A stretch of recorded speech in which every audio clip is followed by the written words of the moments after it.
Satu bot nelayan menuju kapal imigran Rohingya yang jaraknya hanya sekitar seratusan meter dari tepi laut.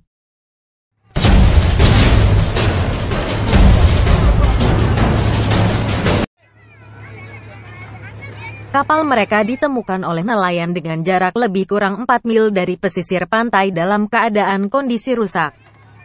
Kemudian para imigran dievakuasi ke kapal nelayan Aceh Utara.